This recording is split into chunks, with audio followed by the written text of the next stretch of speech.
তোমার পড়াশোনা করা যাবতীয় তথ্য এবং যা কিছু সবই কিন্তু আমাদের স্মৃতি ভান্ডারে ইনস্টল করা আছে বা স্টোর করা আছে। আমরা শুধু রিট্রিভাল মানে দ্যাট মিনস পুনঃস্মরণ করি মাত্র। কোনো কিছু মনে আসছে না মানে এটা কখনোই ভেবো না যে তুমি সব কিছু ভুলে গেছো, বা কোনো কিছু লিখতে পারছো না মানে এটা কখনোই ভেবো না যে তুমি লিখতে পারবে না।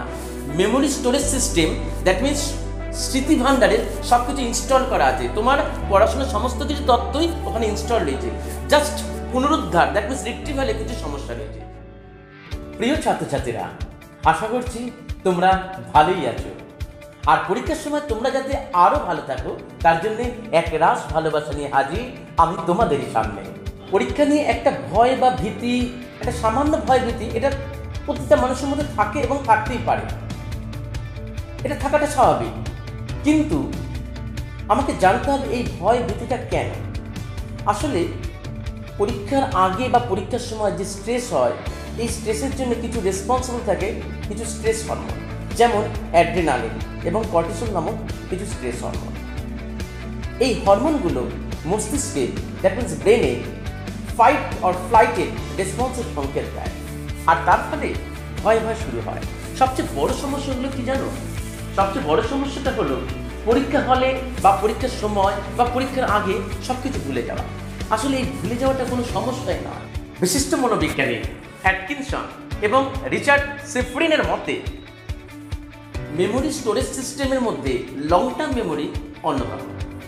আমরা যদি কোনো কিছু লং টার্ম মেমোরিতে স্টোরেজ করি বা ইনস্টল করি, সেটা সারা জীবনে অর্থাৎ দিন মাস বছর এটা কোনোদিনই ডিলিট করা সম্ভব নয়। এবং অনেক মনোবিজ্ঞানী বিশ্বাস করেন যে একবার যদি লং টার্ম মেমোরিতে কোনো কিছু স্টোরেজ হয় সেটা কিন্তু কখনোই বিলুপ্ত করা বা ডিলিট করা সম্ভব নয়। তাহলে ভুলে যাওয়ার ব্যাপারটা মাথা থেকে একদম সরিয়ে ফেলো। আর মেমোরি প্রসেসের মধ্যে রিট্রিভাল বা পুনঃস্মরণ এটা কিন্তু অন্যতম। বিশিষ্ট মনোবিজ্ঞানী সিটি মর্গ্যানের মতে তোমার পড়াশোনা করা যাবতীয় তথ্য এবং যা কিছু সবই কিন্তু আমাদের স্মৃতি ভান্ডারে ইনস্টল করা আছে বা স্টোর করা আছে। আমরা শুধু রিট্রিভাল মানে দ্যাট মিনস পুনঃস্মরণ করি মাত্র।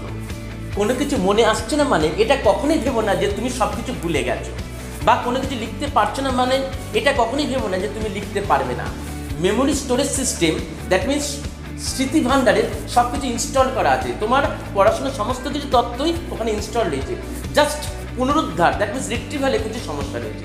আসলে হয় কি, এই সময় আমরা নতুন টপিকস নিয়ে কিছু পড়াশোনা করে থাকি, যার ফলে পুরনো পড়াশোনা এবং নতুন পড়াশোনার মধ্যে কিছু একটা সমস্যা তৈরি হয়, দ্যাট মিনস কনফ্লিক্ট একটা তৈরি হয়। এর একমাত্র উপায় হলো সিটি মর্গ্যান বলেছেন যে ক্রমাগত রিহার্সাল বা পুনঃ অনুশীলনের ফলে এটা কিন্তু রিকভারি করা সম্ভব। আচ্ছা, এই সময় আর একটা সমস্যা হয়ে থাকে যেটা হচ্ছে নার্ভাসনেস। এইটা কিন্তু স্ট্রেসের জন্যই হয়ে থাকে। মাথা ঝিমঝিম, মাথা ঘোরা, এগুলো কোনো সমস্যাই নয়। তোমাকে সর্বপ্রথমে রিল্যাক্স মোডে থাকতে হবে। কোনো কিছু পারছো না মানে এটা কখনোই ভাববে না যে এটা গেল রব, যে আমি কিছুই পারবো না। এই সময় হয় কি, নজিয়া হয়। নজিয়া দ্যাট মিনস গা গোলানো, বমি বমি ভাব, বা বমি হতেও পারে কোনো সময়। বমি বমি ভাব বা বমি করার ভয়, এই ম্যাটোফোবিয়া, এটা কোনো সমস্যাই নয়। ফ্রিকোয়েন্সি অফ মিকচুরেশন দ্যাট মিনস অনেকের আবার ঘন ঘন বাথরুম পাওয়ার প্রবণতা থাকে। পরীক্ষার সময় অনেকের আবার পটি পাওয়ার প্রবণতা থাকে। আসলে এগুলো কোনো সমস্যাই নয়। আসলে হয় কি, পরীক্ষার সময় আমরা একটু বেশি পড়াশোনা করি, যার ফলে হয় কি, ঘুমের সময় থেকে কিছুটা সময় আমরা পড়াশোনার মধ্যে দিয়ে থাকি, যার ফলে আমাদের ঘুমের ব্যাঘাত ঘটে। এই ঘুমের ব্যাঘাত ঘটার ফলে শরীরে নানান অসুবিধার সম্মুখীন হয়। আবার বেশি ঘুমানো কিন্তু মোটেও ভালো নয়। ভয়, দুশ্চিন্তা, ঘুম কম, এগুলো থেকে কিন্তু তোমার শরীরে একটা ডিরেজমেন্ট ঘটে যায়, যার ফলে তুমি তোমার মেজাজ হারিয়ে ফেলবে, মেজাজ হয়ে যাবে খিটখিটে, আর যার ফলেই হবে পেটের সমস্যা এবং গ্যাস অম্বল, এটা হয়েই থাকে। আর এগুলো কিন্তু কোনো সমস্যাই নয়। মেয়েদের ক্ষেত্রে বলছি, তোমাদের কিছু পার্সোনাল প্রবলেম আছে যেটাকে তোমরা খুব বড় সমস্যা বলে মনে করো। আসলে সেটা কোনো সমস্যাই নয়। যেটা নির্ধারিত সময় হওয়ার ঠিক নির্ধারিত সময় হবে, এই নিয়ে দুশ্চিন্তার কোনো কারণ নেই। আর পেট ব্যথা, পরীক্ষার চাপে কখনো মাথা তোমার আসবে না। এগুলো হয় শেষবেলায় একমাত্র অতিরিক্ত পড়াশোনা করার জন্য। শেষবেলায় অতিরিক্ত পড়াশোনা করলেই তুমি পারবে আর না করলে তুমি পারবে না, এই কনসেপ্টটাই মন থেকে একদম ঝেড়ে ফেলো।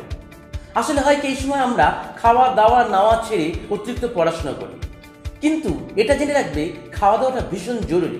নিয়মিত খাওয়া দাওয়া করতে হবে এবং যার যেমন সামর্থ্য অনুযায়ী খুব ভালো ভালো খাবার খাবে এই সময়, যার ফলে এনার্জি লেভেলটা অনেক ভালো হবে, অনেক হাই হয়ে যায়। খাওয়া দাওয়া অনেক এনার্জি যোগান দেয়। আর এই সময় স্নান করাটা খুব ভীষণভাবে জরুরি। তার কারণ একটাই, স্নান হচ্ছে শরীরের মধ্যে অনেক শরীরটাকে ঠান্ডা রাখে এবং মস্তিষ্ক ঠান্ডা রাখতে সহায়তা করে। আর এই সময় কিন্তু শরীরচর্চার প্রয়োজন। পড়াশোনা ফাঁকে ফাঁকে বা পড়াশোনা করার সময়ও তোমরা কিছু ওয়ার্কআউট করে নিতে পারো, যার ফলে শরীরে রক্ত সঞ্চালন বৃদ্ধি পায়। এতে তোমার এনার্জি লেভেল অনেক হাই হবে।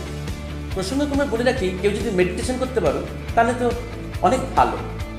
আচ্ছা, এটা তোমরা জেনে রাখো, পরীক্ষা হলের পরিবেশ, বাড়ির পরিবেশ আর স্কুলের পরিবেশ কিন্তু এক নয়। পরীক্ষা হলের পরিবেশ কিন্তু সম্পূর্ণ অন্যরকম। পরীক্ষা হলে যখন তোমরা পৌঁছাবে এবং পরীক্ষা হলে তোমার যখন সিটে তুমি বসবে, তখন তোমার কিন্তু একটা মনস্তাত্ত্বিক বিরতি নেওয়া প্রয়োজন। এই মনস্তাত্ত্বিক বিরতিটা নিলে তোমার মনটা সেট হয়ে যাবে। তারপর যখন তুমি কোশ্চেন পাবে, তখন কিন্তু কোশ্চেনটা প্রথমে রিডিং করে নাও ভালো করে, তারপর তুমি একটা মনস্তাত্ত্বিক বিরতি নাও। মনস্তাত্ত্বিক বিরতি মানে এই যে কোশ্চেনটা পড়ার পরে তুমি একটু থেমে যাবে কয়েক সেকেন্ডের জন্য। এবার তুমি ভেবে নাও কিভাবে তুমি শুরু করবে। আর পরীক্ষা হলে কোনো কোশ্চেন কমন পড়লো বা পড়লো না, এটা কখনোই তুমি ভাববে না। জেনে রাখবে, পরীক্ষা হলে কোশ্চেন কিন্তু সমস্ত তোমার সিলেবাসের মধ্যে থেকেই আসবে, কেন সিলেবাসের বহির্ভূত কোনো কোশ্চেন পরীক্ষা আসে না। বেশ কিছু সমস্যার সমাধান তোমাকে বললাম, আর এমনও কিছু সমস্যা আছে যে সমস্যাগুলো তোমরা নিজেরাই সলভ করতে পারো। কিছু টেকনিক বা কৌশল তোমাকে জানবে।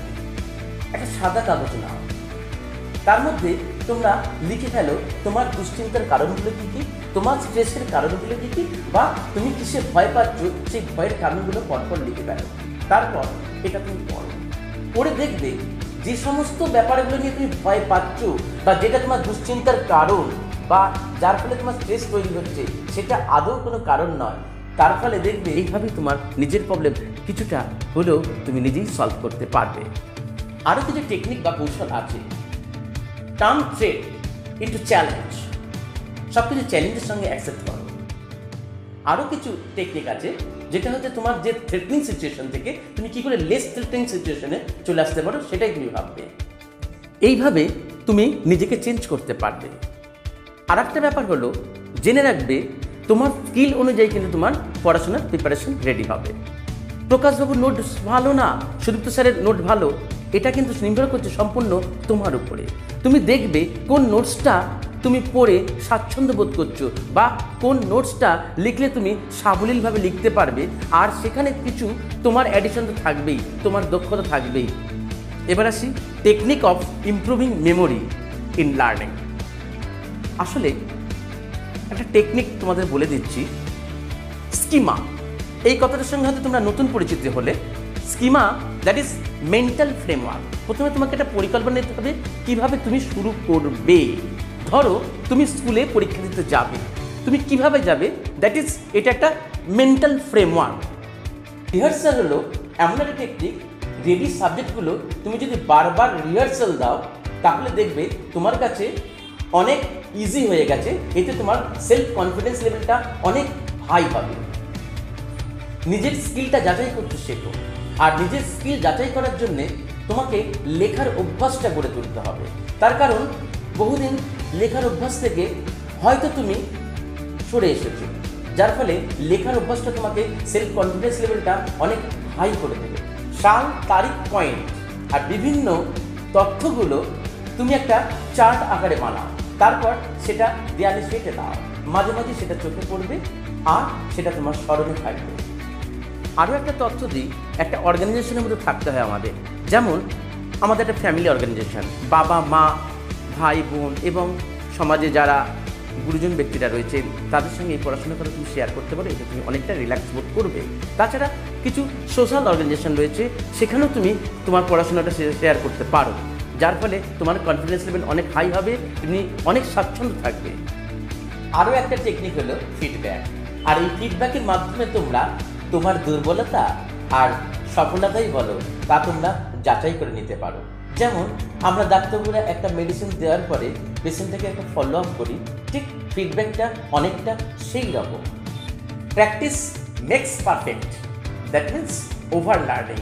এই ওভার লার্নিং ব্যাপারটা একান্তভাবে জরুরি। ধরো রিভিউ হলো পাঠ্য বিষয়ের যে বিষয়গুলো তোমার বারবার পড়া আছে, তবু তুমি সেটাকে রিভিউ করবে, রিভিউ আফটার রিভিউ। তাহলে হবে কি, তোমার মধ্যে অনেক কনফিডেন্স লেভেলটা হাই হবে। আচ্ছা, এবার আসি অ্যাটেনশনের কথা। যেমন ধরো ইন্টেন্সিভ অ্যাটেনশন, যা কিনা একটা সাবজেক্টের প্রতি গভীরভাবে মনোযোগ দেওয়া। একসঙ্গে অনেকগুলো সাবজেক্টকে একত্রে মনোযোগ দেওয়া কখনো সম্ভব নয়। তার ফলে আমরা ডিস্ট্রিবিউটেড অ্যাটেনশন করতে পারি। আর হ্যাঁ, এই ডিস্ট্রিবিউটেড অ্যাটেনশনে কিন্তু পার্টিকুলার কোনো সাবজেক্টের প্রতি গভীরভাবে মনোযোগ দেওয়া সম্ভব নয়। Buffer time builds better performance and better result. Buffer time হলো এমন একটা সময়, আমাদের দিন 24 ঘন্টায়, কিন্তু আমরা কখনো 24 ঘন্টাকে বাড়াতে পারবো না। তাহলে আমাদের সময় কিন্তু স্টক করতে হবে। কি করে স্টক করবো আমরা? ধরো স্নানের জন্য যেটুকু টাইম আমাদের কাছে দেওয়া আছে, সেই টাইম থেকে আমি 5 থেকে 10 মিনিট নিয়ে নিলাম। খাওয়া দাওয়ার জন্য যেটুকু সময় দেওয়া আছে, সেখান থেকে 5 থেকে 10 মিনিট সংগ্রহ করলাম। এবং রিফ্রেশের জন্য যে সমস্ত টাইমগুলো রাখা আছে, সেখান থেকে 5 থেকে 10 মিনিট নিলাম। এভাবে সারা দিনের শেষে আমরা দেখব কি 1 ঘন্টা আমরা স্টোর করতে পেরেছি। সেই 1 ঘন্টা হচ্ছে আমার বাফার টাইম। এই বাফার টাইমে আমরা নিজেকে কিন্তু তৈরি করার একটা জায়গা করে নিতে পারবো। প্রথম পর্ব কমপ্লিট করার পূর্বে প্রিয় ছাত্রছাত্রীদের বলছি, তোমরা অ্যাক্টিভ হও। তোমরা অ্যাক্টিভ হলেই দেখবে তোমরা বেটার রেজাল্ট করবে, এটা আমার দৃঢ় বিশ্বাস। যাই হোক, প্রথম পর্ব তো কমপ্লিট হলো। দ্বিতীয় পর্বে আরও অনেক নতুন তথ্য নিয়ে হাজির হব। ভালো থেকো তোমরা।